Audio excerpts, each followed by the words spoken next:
Assalamualaikum and hello YouTube, my name is Nur Muhammad and I'm back with another comparison video. So anyway, quick research check before we go ahead and see what's on the table. So today I am wearing my Promaster Rolex Yachtmaster March watch, and it is back on its original bracelet, which is, clearly says here Promaster, not a Rolex or whatever. You know what, I'm gonna be selling this one. So anyway, who's the lucky next owner, I'm not sure, but yeah, it is for sale. So anyway, I've done a full review of this and unboxing, and also a full review of this particular watch, so go ahead and please check out my video down below. Okay, so let's get back to these three watch comparisons. So what do we have here? So what we have here is actually the three of the most affordable Japanese Seiko diverse options. So on the left is my personal favorite, the Seiko Monster Dracula. I can't really remember the reference of this Seiko Monster. And the center is also from my own personal collection, which is the Orient Ray 2. And the last one is the Citizen Cool Left-Handed, oops, sorry, it's upside down, Cool Left-Handed and Citizen NY0040. So this model is already been discontinued, as well as this Seiko Dracula Monster, but this Orient Ray 2 is still available on the market. So let's go ahead and do a quick comparison. I'm not going to be giving any scores or marks or whatever, because you guys know that I love my Seiko Monster so much. Of course, this is the winner for me, but still, you know what, let's give them a quick let's give these three a quick, comparisons to see why I think that you can't go wrong with any of these three. Okay, so let's start with the bracelet on each model first. Okay, so the Seiko Monster comes with this polish and let me see if I can focus this a bit. Okay, the Seiko Monster comes with this very comfortable polish brush and polish center link. So this, for me, this is the best bracelet that Seiko has ever made. I haven't really experienced the bracelet from the Grand Seiko or something like that, but as an affordable option, this bracelet is very nice. So you've seen a video that I've made using this Seiko bracelet. I've put it on a Seiko 5. I've even put it on this Citizen. I've put it on the much more expensive Seiko SBDC 053, and I love it very much. And of course, it did came with the what do you call this, diverse extension like that. Although here it is, but although I'm never gonna use it, but still it has that particular option. So you know what, you can't go wrong with a Seiko Monster bracelet. Okay, so the Orient, on the other hand, features an style-ish bracelet, okay, but with this polished flank on the center links, which I don't really like. That is why you can see that this bracelet is virtually unworn. I've sized it once for me to try it on, but after that, you know what, I don't really like it, and I've put it back inside the box, and you can see that it has this dreadful what do you call this, hollowed ending. So yeah, I don't really like it. So anyway, it's not my style and I don't really like it, so that is why it stays in the box, right? On the other hand, the Citizen NY0040 did not come with a bracelet, and instead it came with a I think it's a silicone bracelet with this ND value.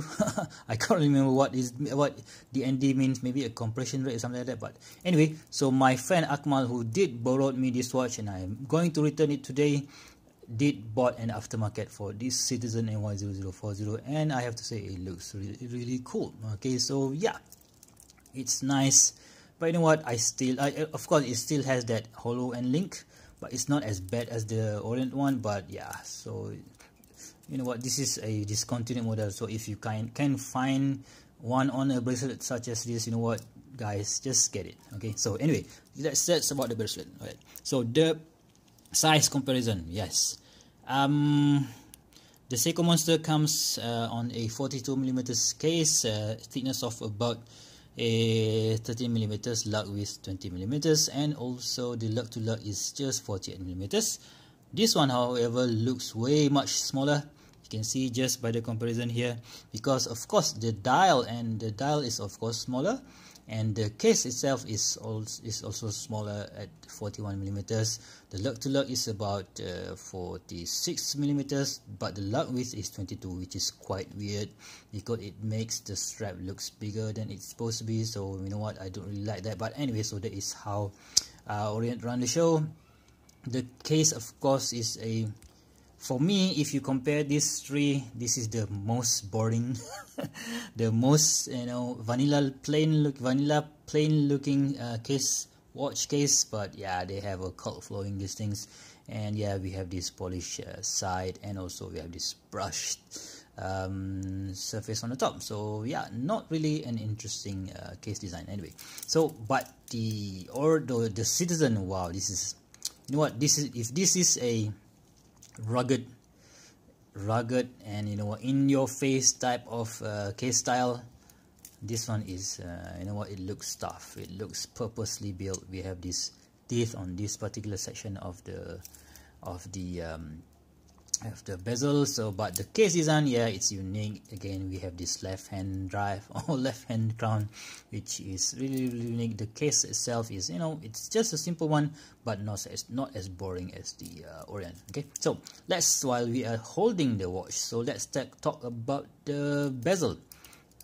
The bezel, this Citizen features a 60 click bezel, and of course it has an aluminium insert, and you can hear, let me see, the sound is just nice. I can't really fault the 60 click bezel, although it looks odd, but still it works. Okay, but the one on the Orient Ray is just so, man, so damn stiff. I just wish they could have ease it a bit, make it much easier to turn, but nope, it's not. But you have to, you know, you have to kind of getting used to it for a while. But yeah, and there's the good thing about this super tight bezel is that it's not going to have any backplay. This one, although it is a 60 click bezel, you can see that, yeah, also it's really nice and tight. But the Seiko Monster's bezel is by far the worst of the three. Okay, so you can see it's of course it's easy to turn, albeit you have to, you know, you can't turn it from here, but you only can turn it from this angle. And you can see the click sound is smooth, nice clicking sound, but it's not really that assuring. So you can see that there is a wee bit of backplay there. So yeah, that sucks. Come on, Seiko, come on, please up your game. Okay, so that is about the bezel. But I do like, but the thing that I do like about this the Seiko bezel is that it is a brush surface, and it is not a colored bezel. So if this one, if you scratch it, you're gonna hate it. This one also, if you scratch the bezel, you're gonna hate.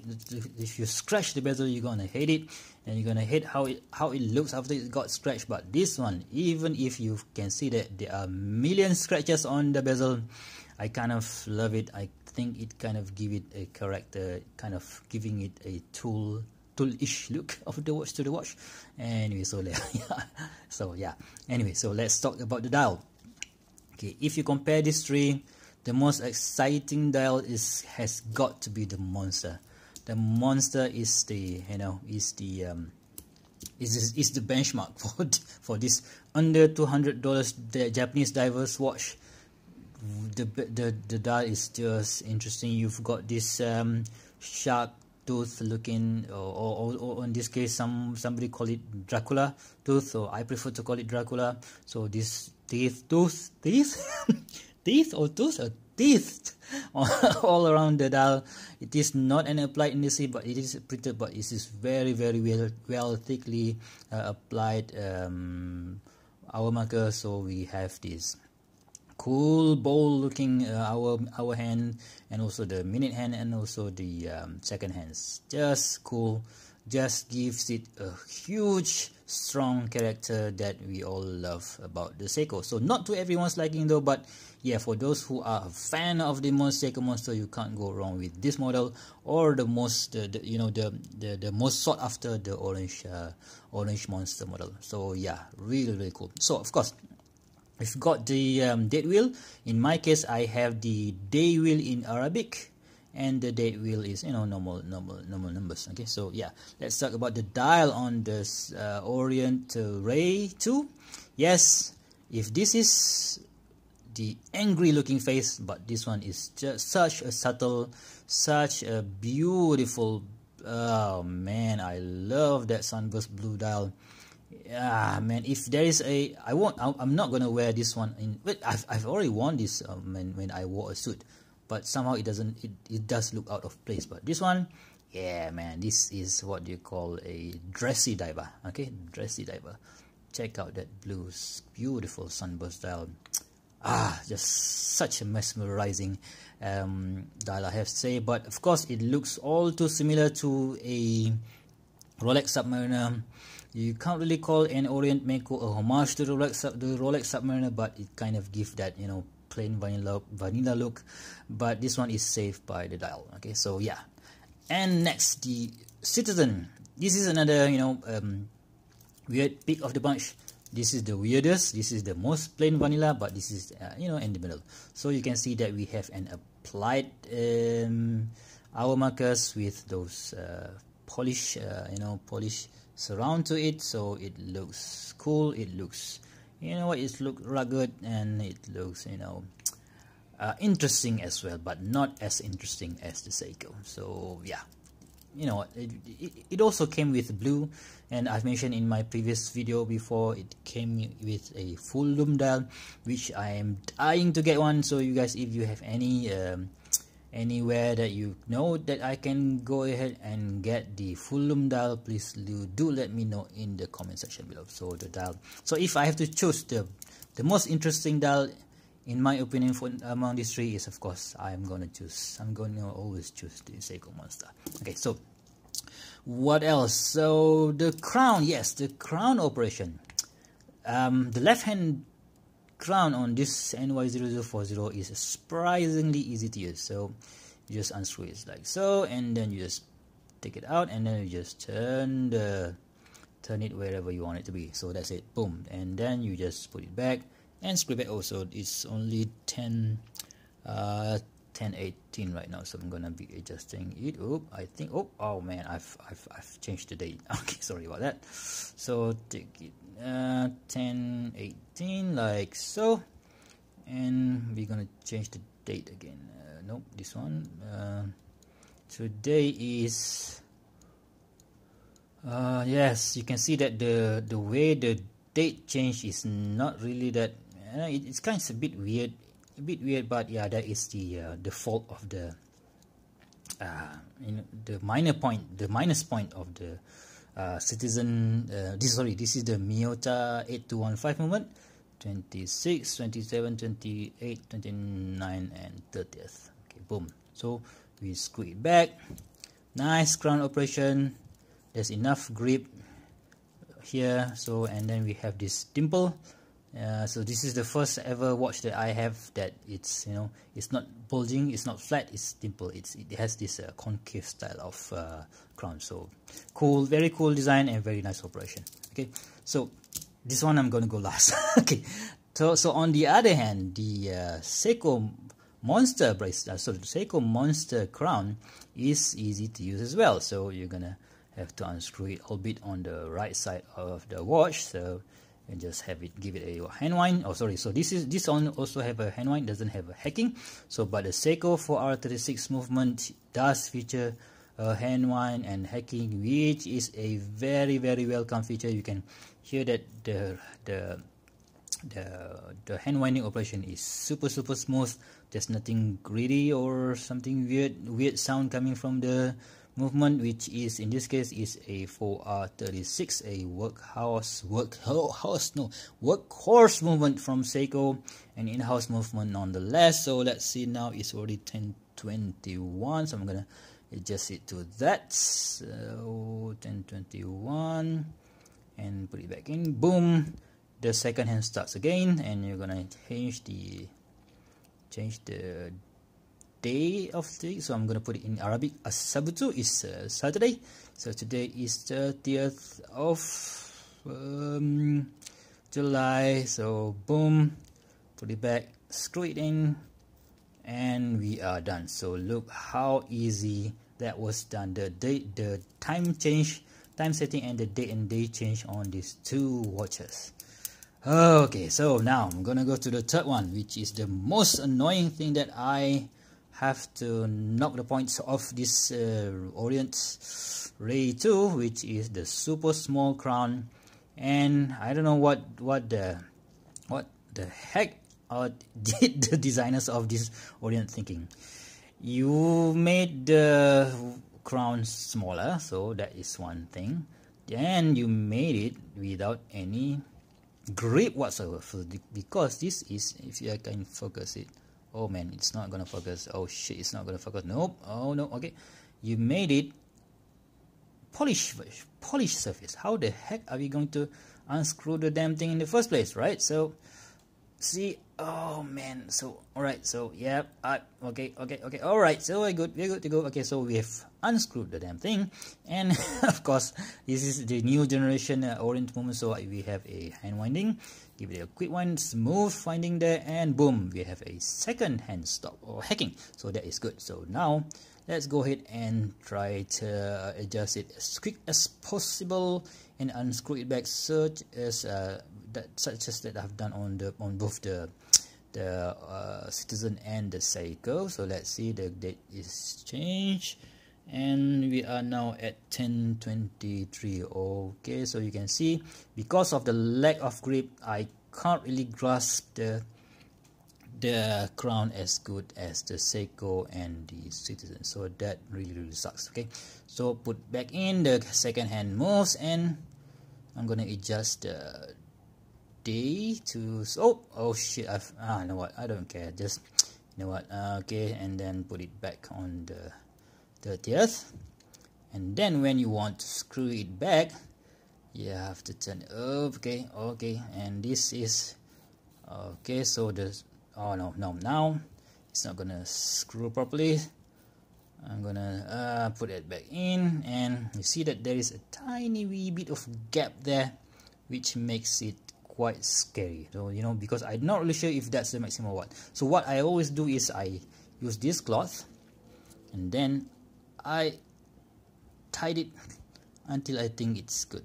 Alright, so I always have to do this whenever I want to use this the Orient. So yeah, that sucks. And luckily we have this sign etching Orient logo here, so that is, you know what, that is cool. But you know what, if it is difficult to operate, so yeah, it kind of give it a huge minus point for the Orient. So yeah, come on Orient, learn something from Seiko. Okay, so so what else? The crystal. So the crystal, all of them features a mineral crystal. This Seiko features a hard lead crystal. They call it hard crystal. They sell it as a hardened mineral crystal. The Orient, however, also has a mineral crystal, but I don't think it is hard lead. This is because I've managed to scratch the damn thing. You can see here, yep, that is definitely a scratch. I've managed to scratch it in about, like, what, 1 month's time. I've had the monster for about 4 years now, and you can see that there's barely any scratch or whatsoever on the crystal. There is a wee bit of, you know what, nah, it's really tiny scratch, but it's not really that bad. And as for the Citizen, I've used this for about like 1 month, or was it 3 weeks, and you can see that there's no scratch at all. So again, Orient sucks on their on their crystal. So you know what, come on Orient, beat Seiko on that department. Okay, so the case back, again, the clear winner here is the Seiko Monster, because we have this cool screw down case back with that Hokusei wave or the tsunami logo, and the Orient is just your normal light etching down there, so nothing really interesting. You know what, it's just, let's just give it a quick look. So we have your normal light etching Orient logo there, so nothing. Of course it is a screw down case back, but yeah, nothing interesting there. And the Citizen, yes, nothing to talk about. It's just a normal etching, so not a great finishing on the Citizen as well. So yeah, that is also part of the reason why I love Seiko Monster so much. Okay, so what else? The look on the wrist. You know what, I've done a full review on all of these 3 products, so you guys can check out the you know what, the wristwatch check, or the wrist presence of each particular watch. So I'm not gonna go back into that, but anyway, so ease of use again. If I have to choose any of these 3, definitely I'm gonna go for the Seiko Monster. But if you guys can't find this model anymore, I don't think you can find this under 200 bucks anymore. And this one is definitely discontinued. This one is discontinued as well, but it's still available. This one is discontinued and you can't really find it anywhere. But if you can't really buy any of this, the Orient is not that bad. Not that bad, still great value for money.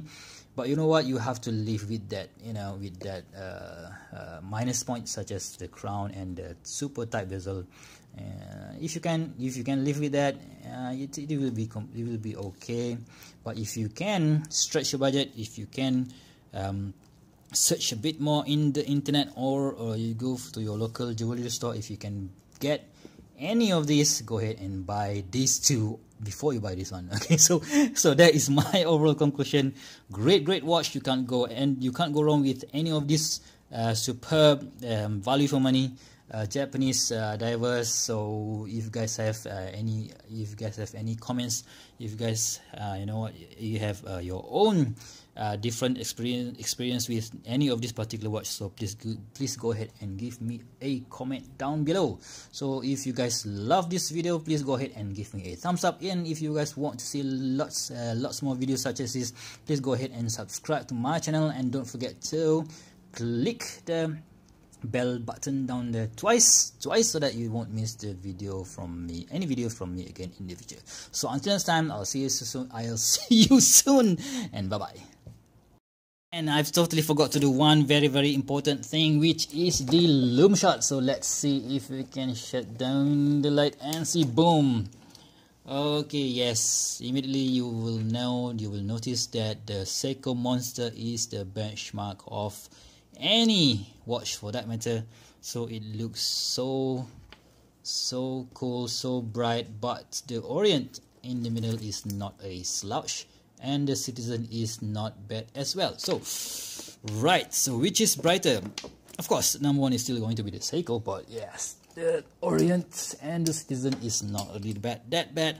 I've used both of these, I mean all of these watches, and I've used it during my sleep, and definitely the loom will hold up until maybe 5 or 6 in the morning, and they are loom monster. All of these watches are loom monster, but still they can't beat the Seiko. Okay, so now this video can end. Okay, bye.